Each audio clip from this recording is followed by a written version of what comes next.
Hey there! So excited to be back again, finally. I'm Daddy and this is That Bytecraft.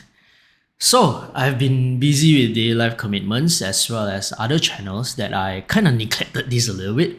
Part of the reason is because the editing for this video has been quite time consuming because there were a lot of videos shot, stitching them together and then, stuff. But, gotta do it because this thing is clogging the pipeline. Anywho, I finally built a PC by myself, and I'm proud to say that because it worked on the first try.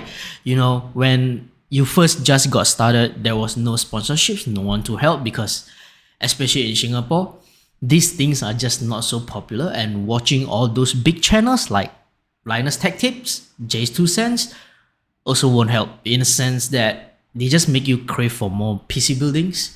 So it took me months of saving up and then deciding on a budget. This is important because without a budget in mind, you pretty much don't know where to start. And of course, researching on the parts that I want, or more like the parts that can fit into the budget and perform based on what I'm doing on the daily basis. Fitting them all in a place is another story. I mean, look at PewDiePie. He recently built his own PC, right? But at the end of the video, he mentioned how a lot of the parts are actually not compatible with GPU, or more like the GPU was too big for the case. So he ended up purchasing all the other parts but the GPU because, GPU is not cheap. So I guess that's also why he decided to replace anything else other than the GPU. So how I got started then? Other than saving up and setting up budget, I also did lots of researching. Probably the main bulk of the time, other than putting them all together, is on researching. You want to make sure they all can be compatible with each other. That is very important. This is where years of watching Linus Tech Tips comes in.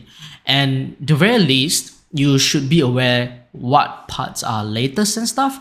You can also watch their tech upgrade series to see what his employees have, because a lot of the times what they have are closer to your budget as compared to Linus's. Seriously, Linus's setup is probably just a dream, man. So with that said, I started off with few important components before looking at the rest of the components, starting with CPU, Intel or AMD, then which years, motherboard, GPU, power supply, and RAM. Well, to be frank, things are not revolving around CPU and then the GPU, but CPU first. Because after you have your CPU, you will need to find your motherboard and everything else should work with your motherboard. Power supply though, from my point of view, kind of depends on my GPU, but there's always this just in case kind of thing. So just get the one with big power, but for me, I decided to get the one that may have buffer. I don't mind it at all.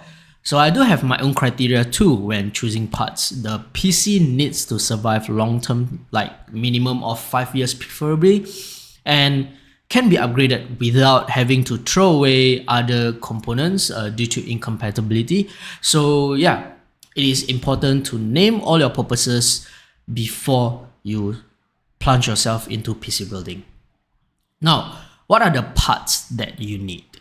For me, I literally have to get everything down to the keyboard and mouse. It is because I've been using my laptop to do stuff, including gaming, which can't even take Overwatch and Valorant. It just froze every single time, especially when I played with my friends with the Discord on. Yeah, forget it, man. My laptop is pretty much trash at this point. So anyway, here are the parts that you need. CPU, motherboard, RAM, CPU cooler, fans. If you are using a case, you need this. If yours is open concept like mine, you decide by yourself. Storage, SSD, HDD, M.2 NVMe, etc. GPU, power supply, case, thermal paste. This is very important because I actually almost forgot about this, to be honest. But fortunately, I do have another one lying around just in case. And without thermal paste, your PC just won't work. Alright. And then last but not least is video capture card. Now this one is optional. because it really depends on what you do and whether you need it or not. But for myself, I do streaming and I do stream from other devices as well sometimes. So I need this. You may not need it. Now, other than PC parts, I also need these extra peripherals. Monitors, I got two due to my work nature, and that's a minimum for me. I'm a multiple monitors guy, or at least a really long monitor can do too. Monitor arms, webcam, keyboard, and mouse. So that's it. Very simple. I guess that's all for today's video. Just kidding. That is the whole list that you may need at this point. If you really want, there is one more thing that you can add into the list, a UPS. Currently, I don't have it, but you may add it in the future. I may add it in the future because I actually thought of it and I did a little bit of research on UPS as well. So what did I get then? I have to say, I ended up stretching my budgets by a lot. I mean, a lot. So here they are. Starting from the CPU, I got a Ryzen 7 7700X, which has 8 cores and 16 threads. Bear in mind that I got this in 2024 and I prefer to get it like previous generation CPU, so that's cheaper. For the motherboard, I got a Gigabyte B650 Aorus Elite AX.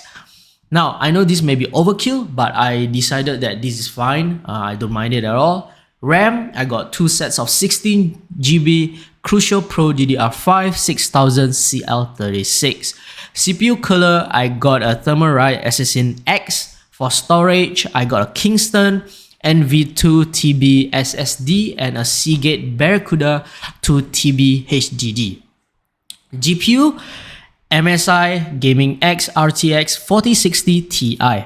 I know there are better ones out there, but my budget only maxed out for this one only. So yeah, pardon me. Next, power supply.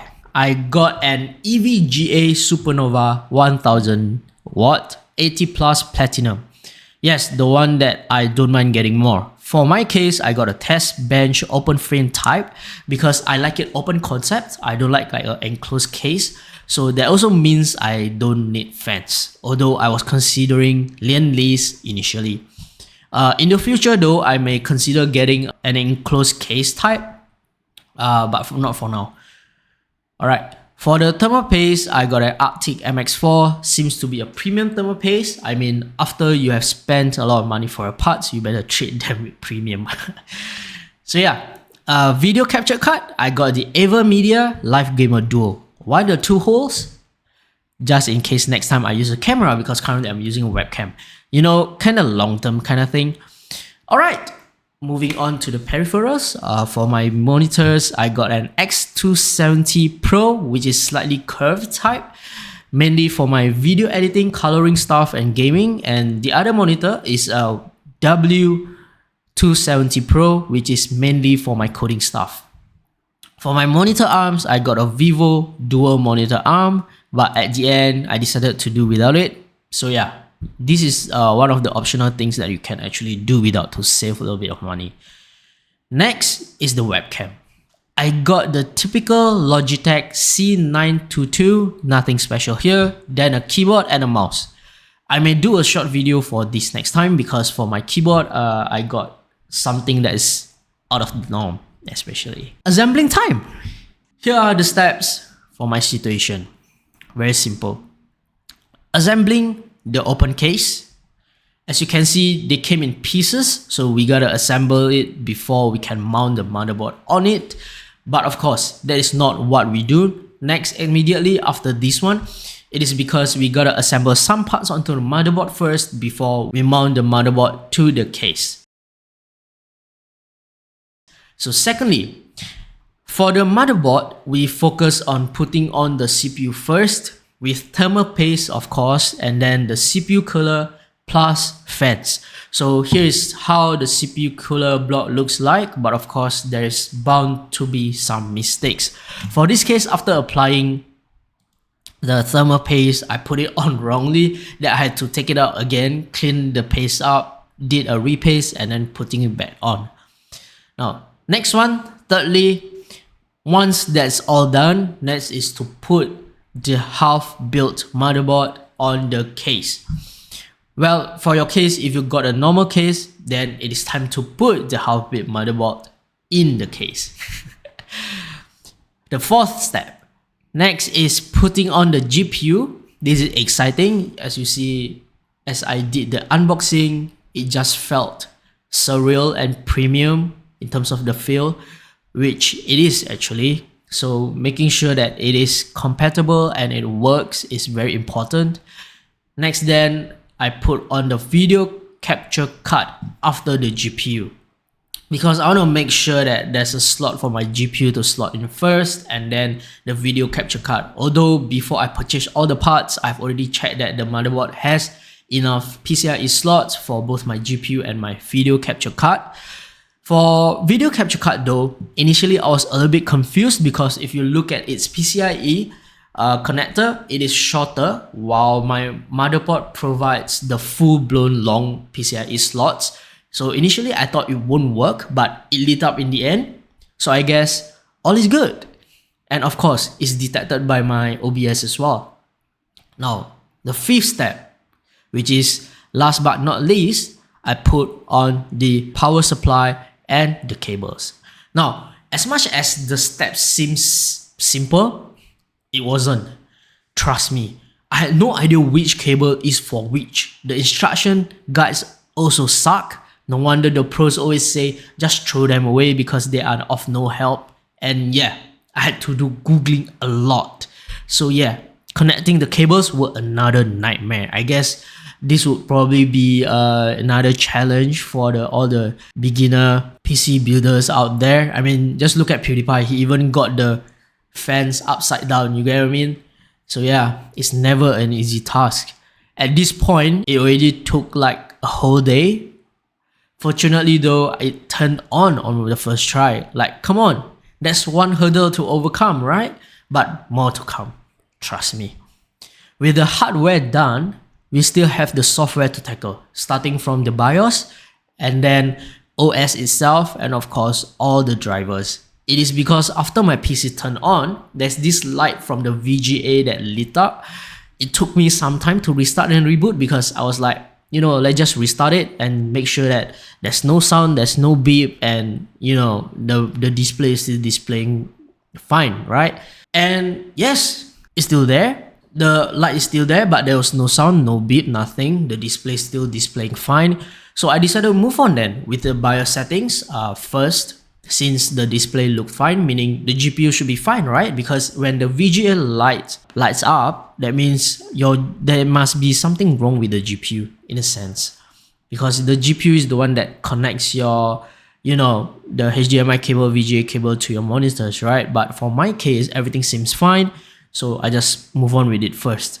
Next is the software. After you are done with assembling all the hardware stuff. So here are what I did. First, BIOS check. All components, CPU temperature, very important. Second, update BIOS. Mine came with May 2024 update. So I downloaded BIOS from December 2024 at that time because I built this last year to flash it, to update it. Since it is gigabyte, it is called QFlash. MSI should be called MFlash. And then thirdly, after that flashing, I installed Windows through my USB drive, boot from there. And then fourth, make sure you can log into the Windows and set up the Windows. Fifth, Windows update and update and update. I installed Windows 10 first because initially when I tried Windows 11, there was some sort of issue with compatibility. And based on my experience installing Windows 10 seems to always work. But as time continues to march forward, more and more updates needed to be done. Like, especially when you install Windows 10, there are just tons and tons of updates to be done. That also means you need more time to wait for it to be done updating. It's just gonna take a lot of time. This is just an extra tips on top of all of those. For those who decided to install Windows 10 and then subsequently would like to upgrade to Windows 11, ensure you have these for easier setup. First thing is your PC Health Check app. This helps to determine if your system qualifies for Windows 11 requirement. And a second thing, Windows 11 installation assistant. This helps with your Windows 10 system to upgrade to Windows 11, especially when for some reason your Windows update not able to pull updates for Windows 11 upgrade. It happened to me and it was really frustrating debugging these things.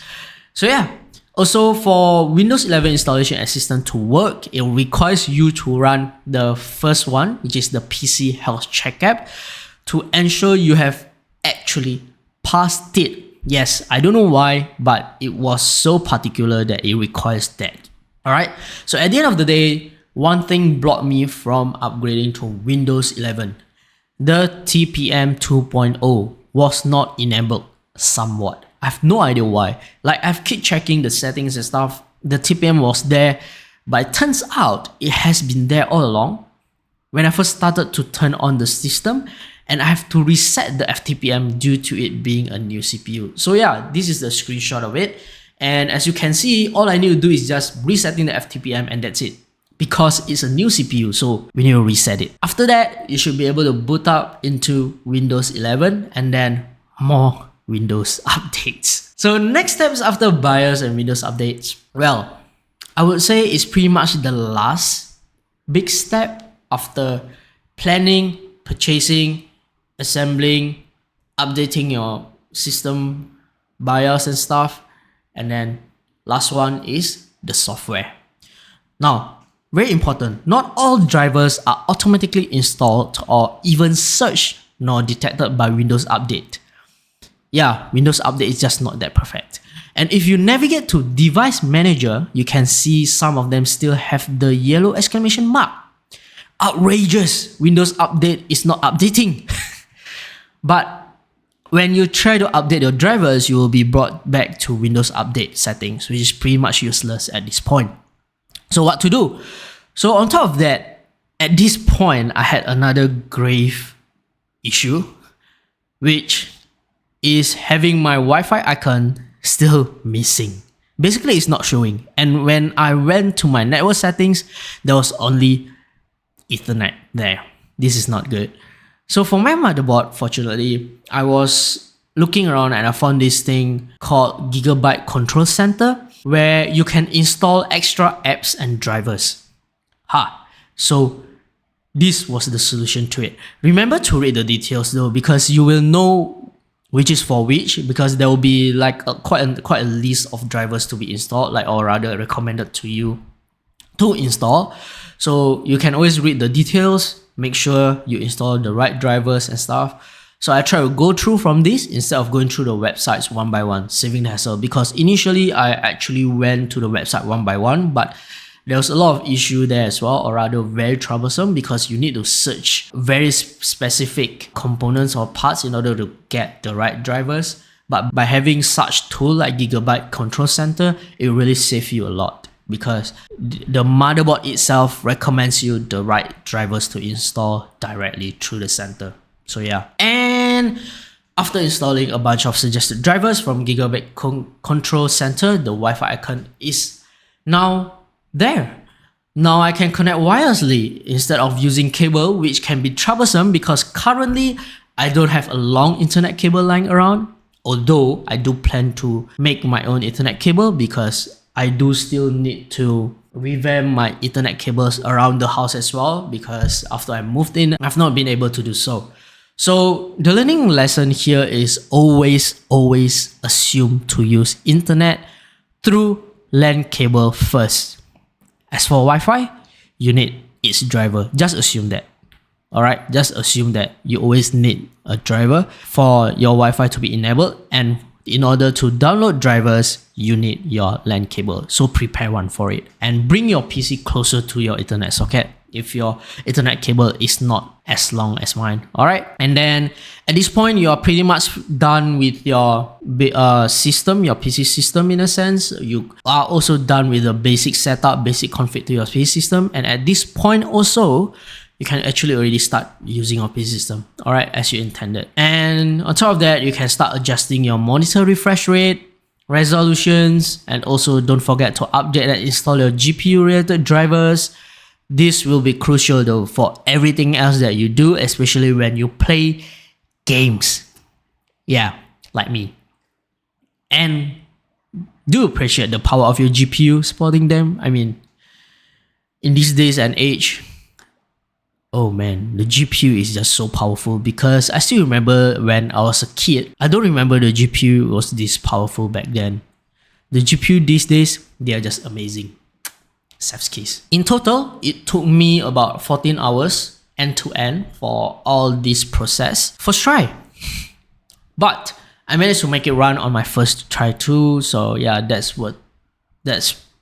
really worth patting, I guess. Several days later. So I've been trying to use this for a few days since then, and things were working fine, except the fact that the temperature is hovering around 45 degrees. And oh yes, I added HDD at this point, because at the start I only installed the SSD for the boot up, and I did a little bit of research on the temperature, and it says that it's usually around 40 degrees on idle, and mine is 5 degrees higher. I also did live streaming with the new PC twice to test it since the PC assembling. Things are fine, including the temperature, except the network, which kind of reminded me that I had not done any settings yet since I moved into my new place. This is the video when the house was still under renovation, and I was doing a bunch of cable tests basically for my internet cables. So I decided to redo the thermal paste. I basically disassembled the CPU cooler, the CPU, check the CPU, make sure all the pins are fine, redo the thermal paste, clean it up and stuff. I just want to make sure that it's not a thermal paste issue, and yes, I did it. The temperature now is hovering around 43 degrees, 44 degrees, so I still have no idea how to make it 40 degrees, but the reduction of 1 or 2 degrees seems alright to me. So yeah, next I'll just try to blow fan directly onto it. Maybe it will help to cool it further. Yeah, see if that helps. So at this point, I'm just very happy about it. I had not done further config like overclocking and testing it using tools like Cinebench and stuff, because I needed my PC to get on working for my daily life. But sure, I can do them in the future, especially when I get less busy with life commitments. So I guess that's all for this video. I hope this gives a fresh perspective for amateur PC building, real amateur and beginners PC building, from someone who built it from the first time too, me. Take note of all the points that I had mentioned. Hopefully it can help to smoothen your journey in your own first PC building, because oh boy, I really did encounter a lot of obstacles, but I'm still very happy about it, because I had always wanted to build my own PC for a really long time, because I've been just a laptop user up until this point. So yeah, I'm so excited about it, and in fact this video is rendered using this PC, and I'm really glad with it. I'm really glad with the performance. I hope you enjoyed this video. I certainly enjoyed the whole journey end to end, and of course making this video for you. The one thing that I'm most excited about is my system no longer throttle like crazy when I render my videos. It was horrible, really horrible when I was rendering them with my laptop. It froze a lot. So I'm so glad with my current PC. Yeah, alright, if you like this video, do consider leaving a like and share this video, as it will help this channel out tremendously. Stay hydrated, and I will see you on the next one. Bye bye.